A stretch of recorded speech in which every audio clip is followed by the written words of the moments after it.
Bonjour, donc je m'appelle Claire Guaran, je travaille à l'Université de la Nouvelle-Calédonie en biologie et mon domaine de recherche c'est les serpents marins.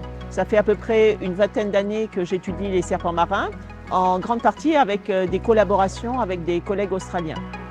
Les serpents marins sont relativement abondants en Nouvelle-Calédonie. Ils sont faciles à étudier parce qu'ils sont près du bord. On n'a pas besoin de prendre un bateau et d'aller loin pour en trouver. On a une bonne douzaine d'espèces de serpents marins différentes, dont les trichoréiés que les gens connaissent bien parce que c'est des serpents qui passent la moitié de leur temps à terre et la moitié de leur temps en mer. Donc on les voit quand on est sur la plage. Par contre, il y a aussi une bonne dizaine d'espèces de serpents qui ne viennent jamais à terre, qui sont complètement marins, qui sont vivipares, et ceux-là, les gens les connaissent beaucoup moins. Donc moi, c'est surtout ceux-là que j'étudie. Les trichoréiés jaunes, ils sont protégés parce qu'ils sont endémiques à la Nouvelle-Calédonie. On n'en trouve nulle part ailleurs, et ça veut dire que s'ils disparaissent ici, ils disparaissent définitivement sur toute la planète. Les trichoréiés bleus, ils ne sont pas endémiques à la Calédonie. Ils ont besoin pour se reposer des zones de beach rock, de gros cailloux à moitié dans l'eau, à moitié hors de l'eau. Même pour se reposer, ils restent hors de l'eau, contrairement aux trichoréiés jaunes qui vont se reposer à terre, assez loin de la mer. Les trichoréiés bleus, ils restent toujours près de la mer. Donc, ils ont un habitat relativement limité et cet habitat, c'est aussi un habitat qui est utilisé par les humains, donc qui est relativement menacé. Là, je cherche les trichoréiés. Mais il n'y a pas de traces sur le sable en fait, il n'y a pas de traces de serpents sur le sable, donc il y a peu de chances pour qu'il y en ait dans les herbes. À l'îlot Amédée, il y a une population de trichoréiés qui est très abondante, c'est vraiment facile d'en voir. C'est interdit de rester la nuit sur l'îlot Amédée, donc les gens partent vers 4 h de l'après-midi. Donc après 4 h de l'après-midi, les trichoréiés, ils ont la plage pour eux, ils sont tranquilles, ils ne sont pas dérangés.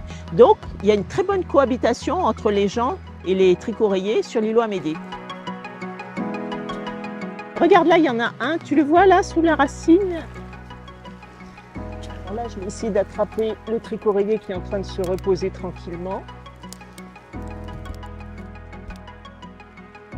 Allez, viens toi. Si on regarde la couleur, il n'est pas très jaune, il est plutôt gris.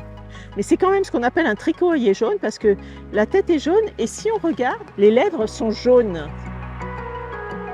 Et le trichoréié bleu, en fait, il a les lèvres noires. Il a beaucoup plus de noir sur la tête et du coup, c'est à ça qu'on les reconnaît.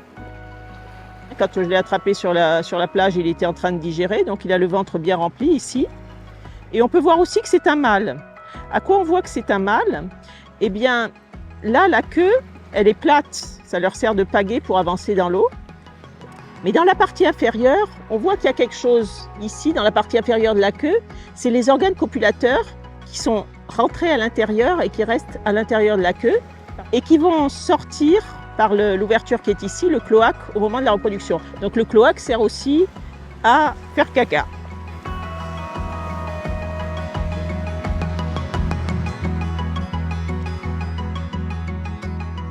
Les trichoréiés sont protégés par le Code de l'environnement parce que ce sont des espèces, donc pour le trichoréie jaune, une espèce endémique, des espèces emblématiques et des espèces qui font partie de notre patrimoine à la fois naturel et culturel. Les serpents ont une grande importance dans la mythologie kanak. Donc, par exemple, pour les gens de l'île Ouin, je sais que c'est des animaux très importants. Donc, les gens de l'île Ouin attachent beaucoup d'importance aux serpents. Et la province sud, dans son plan d'action, dans son plan de gestion du lagon, prend en compte tous ces éléments pour déterminer des zones protégées afin de protéger toutes les espèces importantes.